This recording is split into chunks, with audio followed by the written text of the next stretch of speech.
I think that this is the day that has made me so nervous about this boot camp, because the story is about me and about the way that my parents raised me.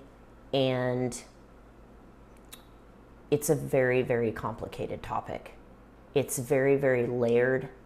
It is why I consider myself to have incredibly, massively profound firsthand knowledge about white saviorism, because I know what the opposite of that is. And the story is about myself. And so I want you guys to know, as people that have chosen to come here and learn from me, when I talk about that, when I advocate for things like that, when I speak on it, it's because it's such a personal story to me, because I was adopted by white people into a white family that moved me to a white state in a white town. Both of my sides of my family are all white. Every single person, every single friend, every single neighbor, everyone is white. So I'm finding it. So it gives me a very unique perspective about what happens when we fall into certain lines of thinking about sentient beings that we have adopted. I found it. See it? I found it. Okay? Because none of us had our dogs. They're not our biological, so they come with their own story, their own backstory. And so I just want to share a little bit about myself. My backstory is that my biological mother, was 15 years old. She had sex with her best friend's older brother, who she had a crush on. One time, she got pregnant. She hid that pregnancy. This is in the deep south, so this is in Georgia in the early 80s. She hid that pregnancy till she could not anymore. She told her mother, and her mom was like, okay, we'll use your dad's social security check. Her father had passed away when she was very young. My father, that was a dog trainer, the president's dog trainer, that's him. And she, they just intended to deal with it that way. And my mother was like, absolutely not. No, this is not my story. This is not her story. She deserves a better life somewhere else. So she gave me up for adoption. And I was put on an adoption list, a private adoption list. So this is not through the state in Georgia, which has notoriously strict adoption guidelines. This is a private adoption through an OBGYN. And he's still alive today. He ended up becoming the mayor of that town. His name's Dr. Willie Adams in Albany, Georgia. And he was a very well-known obstetrician there. And he helped people find babies, and babies find homes. So I want you to really think about what I'm saying as I'm saying this. I really, really want people that have rescued dogs, like it's going to make me cry. I really want you to listen to me and link the lens of what your dog may feel like, okay? I'm giving you permission to compare my life to your dog's life, because I think it's so useful, okay? So the reason that he chose my parents had just put their name on the list like a couple months before I was born. It was a very long list. So when their lawyer called him over Labor Day weekend in 1982 and said, there's a baby, what's going on? Because they knew that they were going to have to wait for some period of time. And it was explained to them that Dr. Adams had decided that my parents would be the best because my dad was an officer in the Marine Corps. And we moved around a lot. And my parents were very worldly and very cultured and very open. And so he chose my parents because he thought, she's not going to be accepted in the black community because she's mixed. At that time, that was his belief as a black man. I can't speak to whether that was true or not. I can tell you that that's what he felt. And he felt that I wouldn't be accepted in the white community, or that I would struggle, lose my identity, if I was adopted by a white family. And he knew that my parents knew lots and lots about the black community and would be able to expose me to black people because of the nature of their work. And so my mom asked, is there something wrong with this? But I don't understand what, well, she's mixed. okay, and? And they were like, and nothing. She's perfectly healthy. And my mom was like, that was a dumb thing to say to me. I don't care about that. I'm coming to get that baby right now. And that was it, basically. I was about 3 days old. So here's where I want you to link the two things together. The interesting part of that is my dad retired when I was about 5 or 6 years old. We were living in California. And I got to live in multiple different places. I lived in Japan for several years, lived in multiple different places in California before he retired. And they retired, and then we moved here to Kansas, where my mom's from, because my dad is from deep, deep, deep in the Ozarks, in a place even more isolated than this. And my mom wasn't going to move there out to that. My mom wasn't going to do that. My mom's a city girl. So we moved here, and, you know, my life became really different. But my parents had instilled certain things in me, definitely a backbone. And also they have a great deal of knowledge about Black culture, Black history. I would say Black history. I wouldn't necessarily say that they evolved to know a lot about Black culture as it has evolved, because they're older now, and when you get older, you just don't, you know, you care about what you care about. But that's my job. That's my job. And they did a great job instilling that in me to make sure that I understood Black history, and that I read Black authors, and that I was looking at my life through the Black lens, which is, I think, what's given me so much confidence and the ability to really shine. I can tell you some things that my mom and my dad did not do. They did not go around telling every single person that they met that I was adopted. They did not do that, and it's obvious. It's obvious. Because when you go around and you tell everyone that your child is adopted, she's adopted. That's for you. That's not for them. That's for you, and that's something that's been injected into us as a result of living in the West here in America. And that's not our fault, but that's what has happened. And it's called saviorism. And it's called white saviorism because it's from this very specific kind of colonizing sort of lens. And I don't want to get too far into that because I don't want to alienate anybody. We all are born in the bodies that none of us can help what color we are, what race we are, what gender we, you know, all of those things. Like, we're all just here. We're all just here. We got dropped in. Boom. But the reason that I want people to learn about this is so that you have an awareness when you're doing it and you don't participate in it. So when you talk about your dog, are you talking about your dog for you or for them? Because my mother did not go around telling people that I was adopted. I'm going to tell you something really profound about that.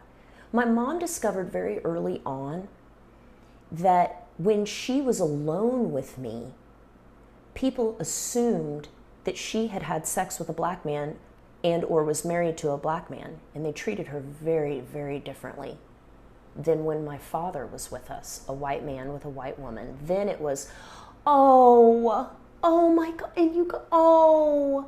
There is no other thing to call that other than a gross misunderstanding about what my mother and father were doing with me. That's society looking at that and saying, wow, how wonderful. I mean, she very, very quickly she saw that. Isn't that interesting? That if this were my biological daughter, I would not get the accolades. I would not get the sash of honor. I would not get the tip of the hat. If this was my biological daughter, it would in fact be not as interesting of a story to the general public.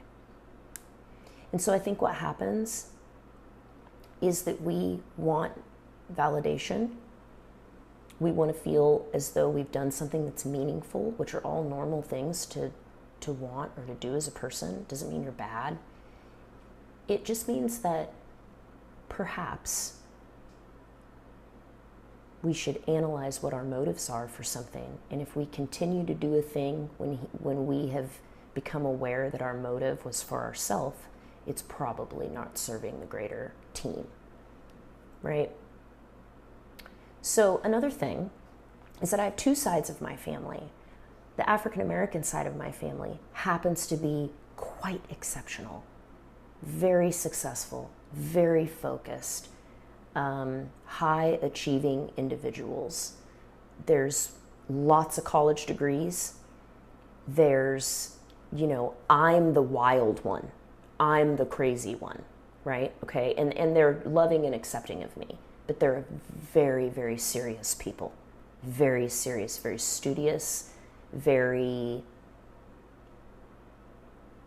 high-ranking military. But my biological side of the family, on my paternal side, Alabama red dirt, long line of denim jeans, baby. Just poor folks. And addiction runs in poverty. Addiction runs everywhere. But at that time, it really ran in poverty. And it has eaten alive a family of charismatic, wonderful people that had value. And so that's in my genetics too. So for a really long time, until I was 20, we didn't really know anything about my genetics because my parents didn't really want to think about it. They just wanted to have their family, and my mom was terrified that my mom would come back and take me. I was terrified that she would come back and take me. And I'm really close with her now, and she's wonderful. Like I said, serious people, high achieving people. But it just wasn't like, those are my parents. Those are my parents. They didn't rescue me. They didn't fucking save me. Everyone is born into the circumstance that they're born into. And then you come into connection with them somehow. That's what's happening. That there was a dog at a shelter, and then we decided to go in and pull that dog out of the shelter because it needs a home. We don't want to see dogs dying in the shelter. And then we take it home, and then we make that whole dog's life about the fact that it's a rescue. We put stickers on our cars about it. Who rescued who? It's just, it's hard for me to look at that and watch that. I'm going to be honest with you guys. It's really, really difficult for me. Because I think the underlying meaning of it just is triggering to me. And so I just thought I would just start talking about it and start sharing about my story and what that would feel like if my parents based everything about me on the fact that they rescued me in this event in 1982 that then defined my entire life. And when they referred to me as the adopted daughter every single time. Oh, she's adopted. Anybody that they could breathe the word to, they yelled out, oh yeah, she's adopted. Like, I don't ever talk about how I got Enzo, and it's not because I'm ashamed that I bought a puppy. It's because it's irrelevant. It's irrelevant in the same way that stepchild that you may love that lives in your house that you feel is your child, they are. You see what I'm saying? It's this form of singling out that we really need to start looking at and talking about. So that's what we're doing today. Not the second thing, I've said many things, but the next thing I'd like to talk about is kind of what that topic was, living in the past, blaming genetics, that kind of thing. So part of my genetics, again, was addiction, suicide, and all the things that go with that. We'll stop there. But my parents didn't know that, and I didn't know that. I didn't know until I was 20, and I didn't develop my addictions probably until a little after that time. It was probably right around that age. I think at that time I was just developing a cocaine problem. So I didn't really know that this had run in my family, and I had no reason to assume that it did. Just because a woman has a baby when she's 17 or 16 or 17 doesn't mean that she's a junkie. I was born completely healthy, no drugs in my system or anything like that, so I had no reason to believe anything like that. Does it mean Oh, well, that explains it. That's why. That's why you became an addict, because you're genetically predisposed. So's Layla. Layla has both parents. So the statistics are, if you have one parent that is an addict or alcoholic, you have a 50% chance. I love the way they say it. Like you just roll dice and then you become an addict because it was a 50-50 chance genetically. That's nonsensical.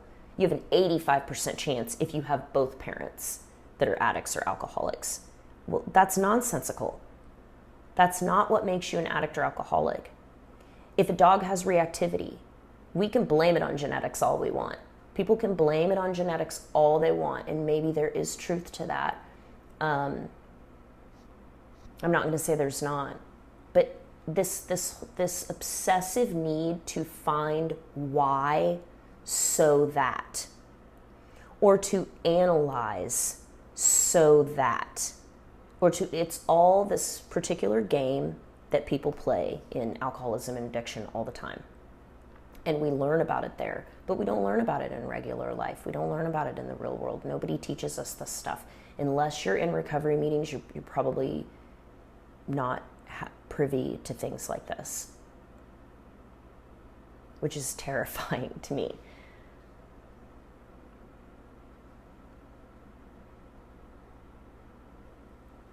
I know people's parents that have been too permissive and they became addicts and alcoholics because they didn't learn that there would be someone that would reinforce boundaries and keep them safe from the world, that cared about their safety. It was just too much. I know people that have become addicts and alcoholics that had parents that were controlling, tried to suppress their behavior. It was too much. So they chose escape in a different way. I have never met anyone in all of my years that had loving parents, that had healthy relationships, that became an alcoholic or addict, in the same way that I believe that if this dog who's said to be reactive, if you could put them in the time machine and put them back in a home where they had their needs met, they would not develop these issues. It's the same thing. And we play this game together about a lot of things, but we do it about the relationships in our life. I think it's because of this. I think it's because of this. I think it's because of this. I think it's because of this. And while it's important sometimes to know why, just so you have, where did this come from? What is the cycle? How can I avoid this in the future? Those things are important. But to hang on to, well, Jerry did come from a poor black girl in the South that was like a teenager. Her, this is genetic. Oh, this is genetic. That's what we're doing to our dogs. And nobody really sees it, I don't think. Now hold on. I'm getting into something I probably shouldn't say. I don't think anybody has the personal perspective of the dog. I think everybody is studying dogs, and nobody's sitting inside of what it feels like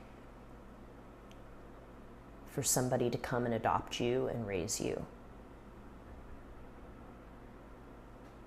I don't think anybody's thought about it like that or talked about it like that.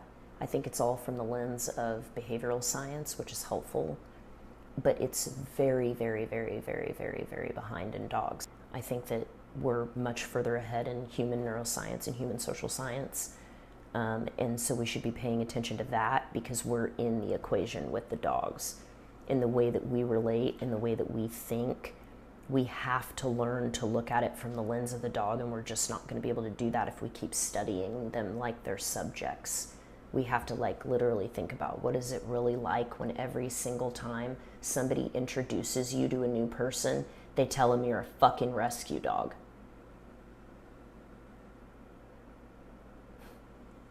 I would have been mortified had my parents done that to me. And it's obvious that I'm adopted. But my mom's favorite thing is when people would say, you sound like your mom or you look like your mom to her. She would just, oh my God. It was like everything to her. And I do sound like her. And I am a lot like her. A lot like her. In equal parts that I am to my mother that is my biological mother. I'm 50% like her and I'm 50% like my mother because I had a good mother that raised me, that loved me, that nurtured me. And my bond is much, much stronger to her than it is my biological mother, who I've known half my life. I mean, I've known her for 20 plus years. You know, we're close. But it could never compare to what my mother put into me. And it was never about her. It was never about her needing everyone to know that she fucking rescued a kid or a dog or whatever. Ever. That's why I get so sensitive about it, because what was modeled to me was something totally different. And I get this like, why are you saying that? Like, why does that have anything to do with it? Does your dog need everyone to know that? No. No. So it's super hard to hear, and I get that. But think about my mom. Think about me. Link those things together, and do your very best to kind of avoid the defensive feeling. I wouldn't say avoid the feeling. I would tell you to just fall right into that motherfucker. Okay, feel defensive then. Take it all the way and take the train all the way into the station. Because I bet you through that process, you're going to figure out why you're so defensive about it. It's probably because there's a little bit of truth to it. And when we figure out that truth and we have that awareness, when we make that mistake again, there's pain there. Because now we're aware. And that's what makes you change. So the other topic on genetics that I wanted to just touch on briefly today is the separation anxiety again. And I've noticed, just as a professional in the industry over several years, there is this trend to niche every single thing in dog training. And there is this niche on anxiety. There's people that deal specifically with separation anxiety. There's people that deal specifically with this type of anxiety. There's people that deal with this. And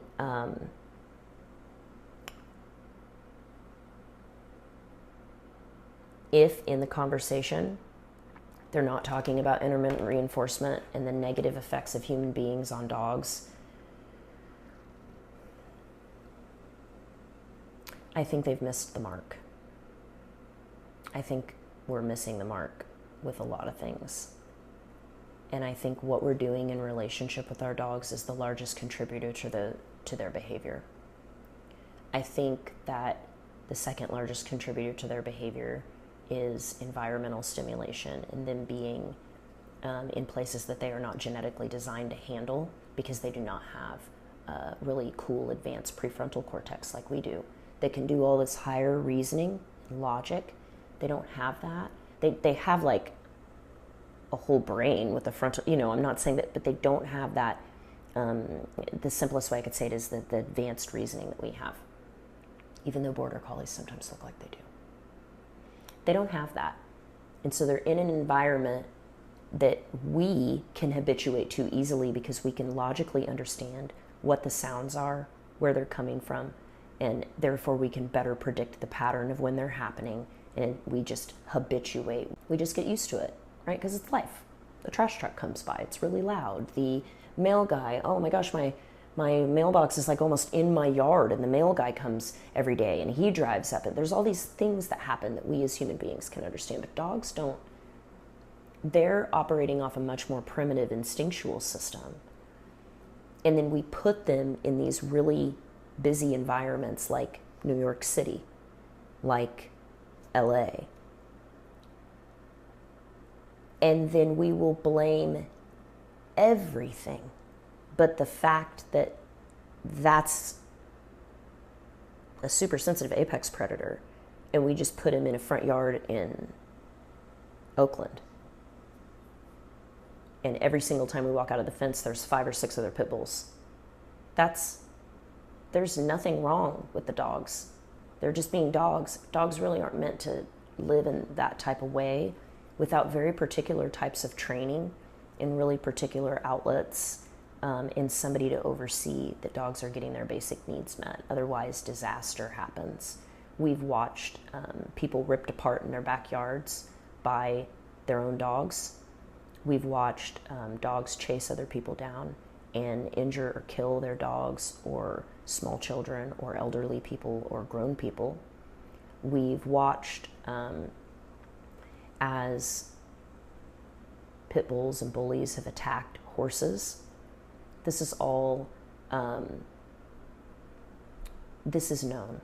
This is common knowledge. So this is known. And the same people that are stewards of these dogs will say things like, it's all in how you raise them. And then the other crowd goes, oh, no, it's absolutely genetics. What are you talking about? These dogs are made to do this certain particular thing. Both are true. Both are true. They're genetically designed to do certain things that are not conducive to living in large groups in the city or living in dense populations. They're just not. So that's true. But also, it is in how you raise them. Because that dog, in the hands of someone that didn't know, would have been a disaster. So everyone going around going, it's not how you raise them, it's a genetics. That was a trend that happened, you guys. It was a trend. People hopped on it. It's a thing. And then we got don't bully my breed stuff. I have a shirt too. Or people like, I don't know why these dogs get a bad rap, and they're petting the dog. What the fuck do you mean you don't know why they get a bad rap? Because they're wreaking havoc all over the world because humans are responsible for them, and we wreak havoc because we have an epidemic of not understanding how to be in relationship. We have an epidemic of thinking another sentient being that is an apex predator is a great idea for us to just plop into our home in the middle of Queens with our 3 kids that are running around and screaming. Or maybe you're in the middle of Arkansas with 3 kids that are running around and screaming in a house, running up to the dog, shaking its face. Like, we can blame genetics all we want. We can tell everybody that we rescued our dogs to make us whatever.